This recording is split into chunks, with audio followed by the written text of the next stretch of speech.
बोलो जयकारा बोल मेरे श्री गुरु महाराज की जय। सौभाग्यशाली गुरुमुखों, मालिक के अनेक नाम हैं जो अपने अपने वक्तों में संतों और भक्तों ने उच्चारण किए हैं। कोई उसे राम कहते हैं, कोई उसका ओम नाम बतलाते हैं, कोई शतनाम ईश्वर या परमेश्वर कहकर याद करते हैं।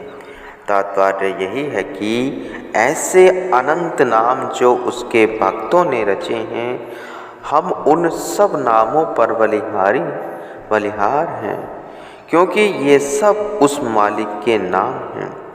परंतु नाम के श्रवण में लगने से पहले जिज्ञासु को इस बात की सोचने की आवश्यकता है कि वास्तव में वह नाम कौन सा है जिसके जपने से जीव के मायावी बंधन टूटते हैं और सच्चे मोक्ष मिलता है। संतों का नाम से प्रयोजन जाति नाम है। यह जवान द्वारा जितने नाम जपे जाते हैं वे सिफाती नाम हैं, और यह सब ऋषि मुनियों ने उस मालिक की सिफतों को प्रकट करने के लिए आप उच्चारण किए हैं। चूँकि सिफतें अर्थात गुण उसके अनंत है, इसलिए सिफाती नाम भी मालिक के अनंत है। परंतु जाति नाम अर्थात जो निज नाम है वह एक ही है, और वही वास्तविक नाम है जिसके जपने से मनुष्य मुक्ति का अधिकारी बनता है। संसार में यह बात आमतौर पर देखने में आती है कि लोग पाठ करते हैं, माला फेरते हैं और नाम भी जपते हैं, परंतु यह शिकायत उनकी फिर भी दूर नहीं होती कि मन को शांति नहीं, मन नहीं ठहरता। राम राम कहते हैं परंतु मन पर कोई असर नहीं होता। यह गिला उनकी जबान पर सदा बना ही रहता है। पढ़ते हैं, सुनते हैं, विचारते हैं, किंतु मन की दशा वैसी ही कि वैसी बनी रहती है। भला मनुष्य नाम भी जपे और फिर दुखी भी बने रहे, भजन करे और फिर कलेश और कल्पनाएं उसका पीछा न छोड़े। आखिर इसका कारण क्या है? यह बात जरा सोचने विचारने के योग्य है। राम राम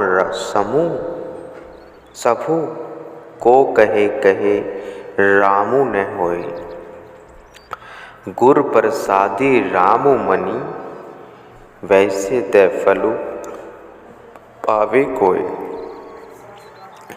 कहने को तो हम तुम सब सतनाम, ओम, ईश्वर, परमात्मा इत्यादि अनेक नाम कह लेते हैं और कहते रहते हैं, परंतु उनका पूरा लाभ हमको क्यों नहीं होता?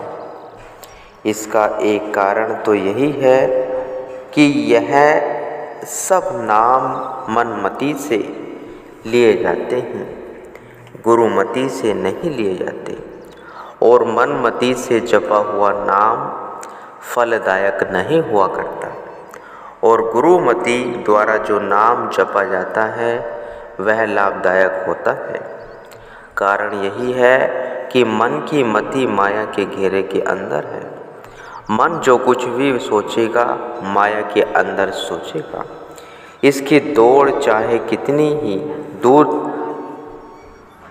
दराज की होगी, माया से बाहर नहीं होगी। जब मन स्वयं माया से बना है और माया का ही रूप है, तो फिर इसकी रहनुमाई जीव को माया से मुक्त कैसे कर सकती?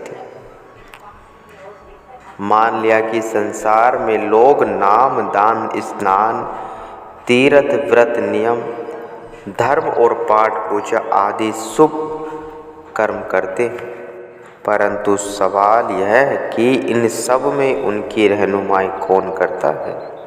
उत्तर मिलेगा कि मन वह जो कुछ करते हैं मन की आज्ञा से करते हैं। अर्थात जो कुछ मन उसको रास्ता बतलाता है उसी पर चलते हैं और जो वह हुक्म देता है उसी पर अमल करते हैं। चाहे ये सब शुभ कर्म ही है और इनका फल भी शुभ ही होगा, परंतु हर सूरत में माया के अंदर होगा।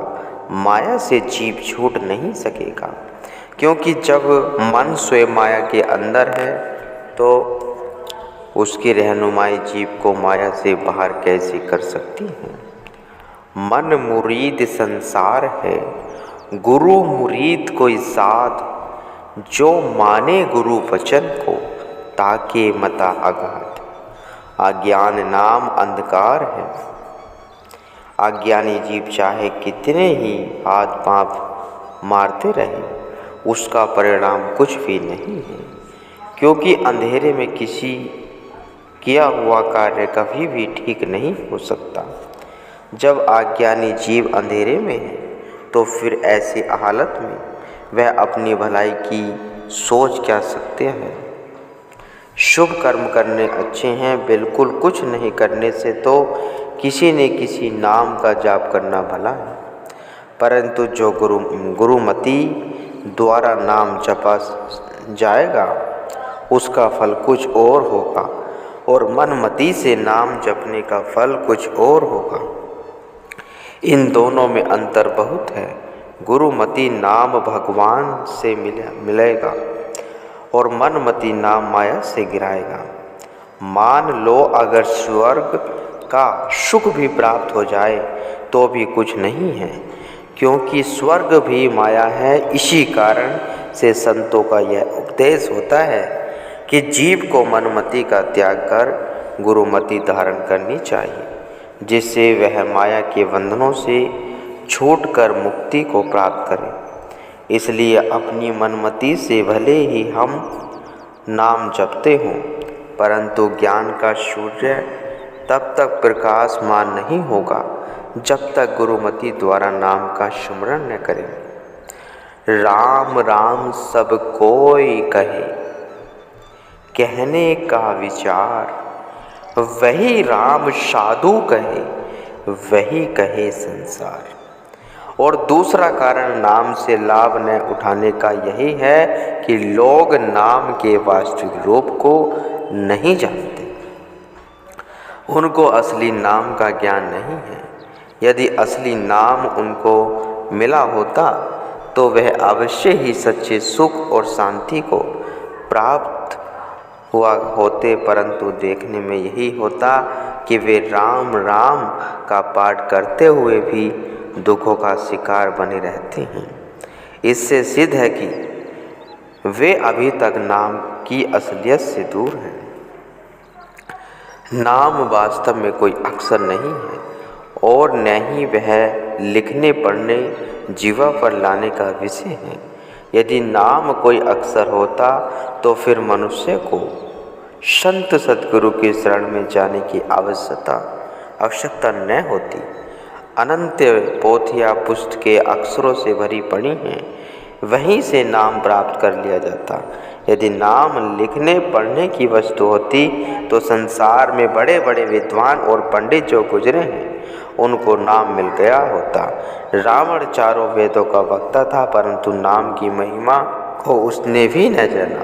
गोस्वामी तुलसीदास जी सकल शास्त्रों का ज्ञाता और बड़े उच्च कोटि के विद्वान थे, परंतु नाम के बिना कामदेव के हाथों से ऐसे मूर्छित हुए जिसका वर्णन नहीं हो सकता। विद्या ने कुछ भी सहायता वहाँ न कर सकी, किंतु जब गुरु का मिलाप हुआ तो असली नाम की खबर पड़ी। इस वास्ते नाम पुस्तकों में नहीं है, वह गुरु के अधीन हैं और सदा गुरु वह शिष्य के अंतर्गत सीना उतरता चला आता है। विनु सतगुरु हरिनामु ने लभाई, लख कोटि करम कमाओ।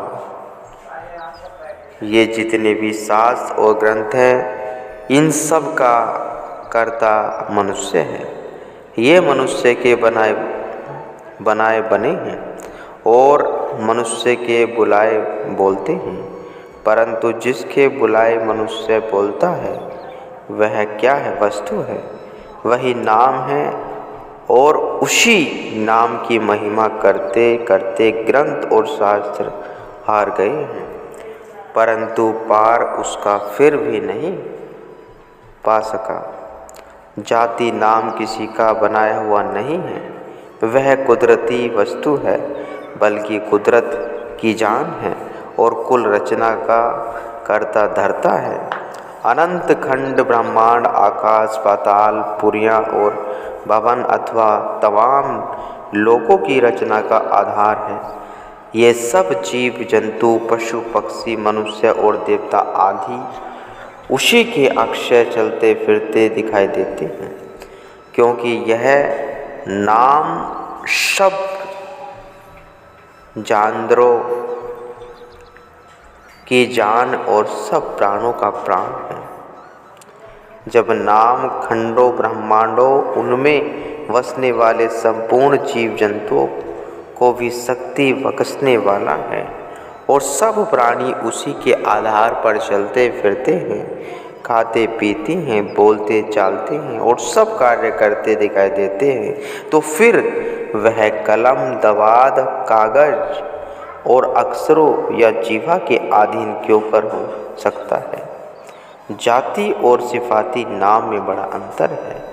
आमतौर पर संसार में जहाँ कहीं भी नाम का सिलसिला दृष्टि आता वहाँ यही कुछ है, और जीवा हिली तो नाम भी हिला, जीवा चली तो नाम चला। अगर किसी समय जीवा और हाथों में हिलने जुलने की शक्ति नहीं रही तो नाम का सिलसिला भी समाप्त।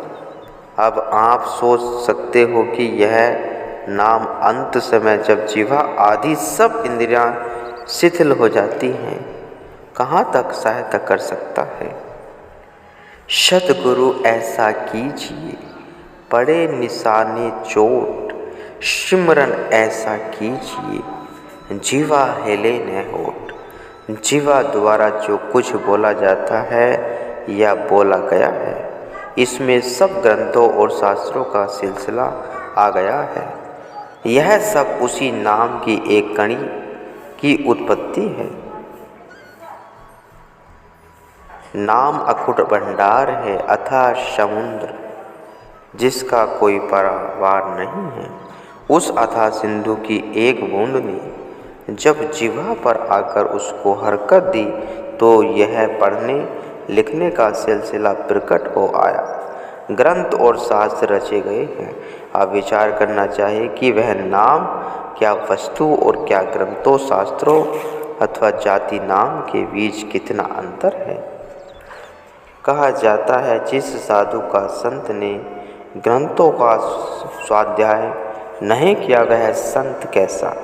लोगों के विचार में शायद साधु या संत उसको समझा जाता है जो बहुत ग्रंथ पढ़ा हो। इस हिसाब से तो संतों के बनाए वाले शास्त्र हुए। जो शास्त्रों को पढ़ ले वह साधु, और जो नहीं पढ़े वह साधु ही नहीं। अगर यह ख्याल ठीक है तो फिर सवाल उठता है कि शास्त्र कहाँ से आए हैं, उनको किसने बनाया है।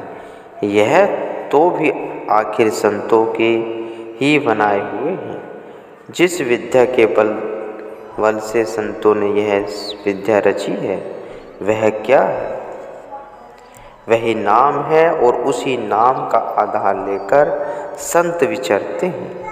वे इस दृष्टिमान विद्या के अधीन नहीं होते, बल्कि उनका वचन ही असल विद्या होती है, और जो वह फरमाते हैं वही ग्रंथ और शास्त्र बन जाते हैं। अब सोचने वाले सोच सकते हैं कि जाति नाम और सिफाती नाम की हैसियत में कितना अंतर है। गुरुमुख हो।